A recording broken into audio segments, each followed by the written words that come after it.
You know that feeling, right? You're in a conversation, it starts to get a little tense, the walls go up, and suddenly you're just miles apart from the other person.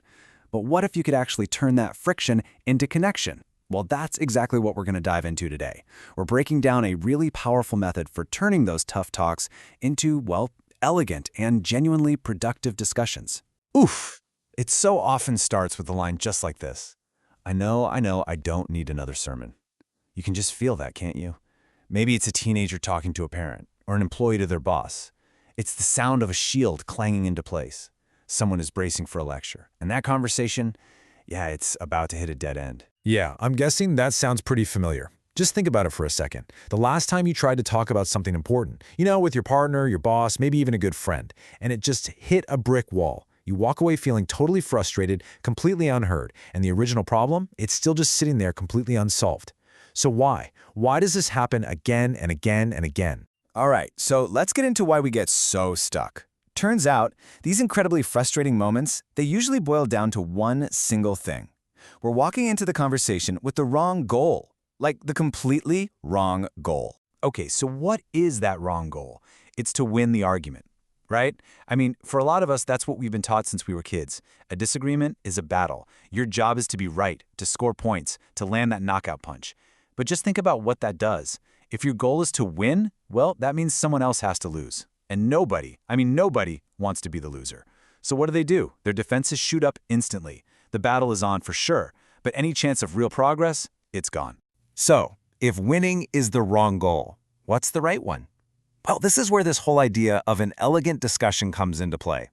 And look, this isn't about learning some kind of clever, slick debating trick. It's much, much simpler than that. It's all about one simple but honestly profound shift in what you're trying to achieve. Here it is. This one little shift is a total game changer. An elegant discussion is a conversation where your main goal isn't to win, but to understand. That's it. And when you make that your goal, everything changes. Your entire approach flips. You start asking better questions. You actually start listening, like really listening. The whole thing goes from being a confrontation to a collaboration. It's huge. Let's make this super practical. Check out this comparison. The old way, the traditional response to someone being late, is an attack, right? You're always late. You can just hear the accusation. And boom, the defenses are up. But look at the elegant response. Help me understand what's happening from your perspective. See the difference? That's not an attack. It's an invitation. It says, hey, we're on the same team here. Let's figure this out together. Okay, so this sounds great in theory, but how do we actually do it? Like, what do we say? Well, it comes down to a simple toolkit. 3 essential tools you can literally start using in your very next conversation. All right, tool number 1 is emotional validation. And listen, this is so important. Validation is not agreement. Let me say that again. You do not have to agree with their point or their conclusion or anything. You're just acknowledging the feeling behind it.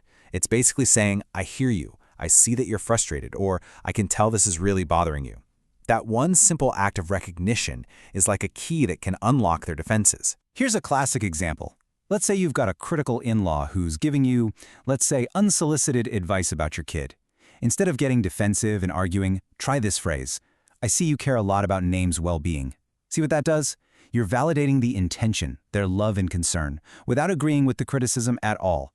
It can totally diffuse the situation and change the entire tone of the conversation. Okay, tool number 2, clarification. You know how people throw out these big, vague statements? Stuff like, you never listen to me, or this whole project is a disaster. Your job here is to become a kind of gentle detective. You're not interrogating them, you're just using simple, open-ended questions to get to the specifics. And here's your new favorite question. It's like a superpower. Could you give me an example of? So when they say you never listen, you can calmly ask, could you give me an example of a time you felt I wasn't listening? That's not aggressive. It just takes the conversation from this big, fuzzy accusation and grounds it in a specific real event. And that is something you can actually talk about and solve. And our third and final tool is reframing. This one is all about finding the shared goal that's hiding underneath the conflict.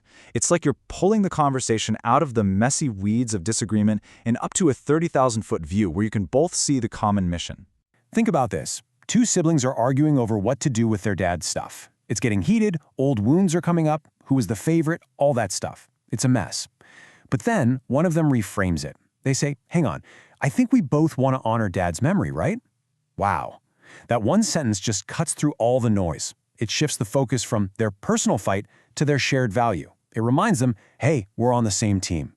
Okay, I know what you might be thinking. This is all great, but what if the other person is a jerk, right? What if they're not playing by these rules? What if they're being unfair or illogical? Well, you need a defense. You need a shield. And that's what we're talking about next.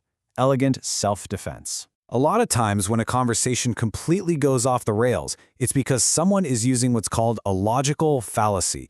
These are basically just common mistakes in reasoning. You can think of them as conversational cheat codes. They're tricks people use, sometimes without even realizing it, to win an argument without having a solid point. Let's look at two of the biggest offenders. First, you've got the ad hominem attack. This is when they stop arguing about the topic and start attacking you. Oh, you're just saying that because you're disorganized. See, it's personal. Then there's the straw man. This is where they take your argument, twist it into some ridiculous extreme version, and then attack that. Oh, so you want us to never have any fun again? Just learning to spot these is half the battle. So when you see this happening, when the conversation is just not productive anymore, you do not have to stay and fight. You need an elegant exit. And here's your simple 3-step script. First, you acknowledge. I appreciate you sharing that with me. Then you defer. You've given me a lot to think about. I need some time to process this. And finally, you exit. Let's just pause here for now. This isn't giving up. It's smart. It's protecting the relationship so you can try again later when things have cooled down. So we've gone over why conversations go wrong, and we've talked about the tools to make them go right. But look, this isn't just some interesting theory to think about. The real magic happens when you actually put it into practice. The real change happens in your next conversation. So I want you to think about this. What's the one conversation in your life that you could transform this week? Is there that one recurring argument you always have? A tense topic you've been avoiding? A relationship that could just use a little more connection? Pick one. And this week, go into that conversation with your new goal. Don't go in to win. Go in to understand. Just try it. You might be completely amazed by what happened.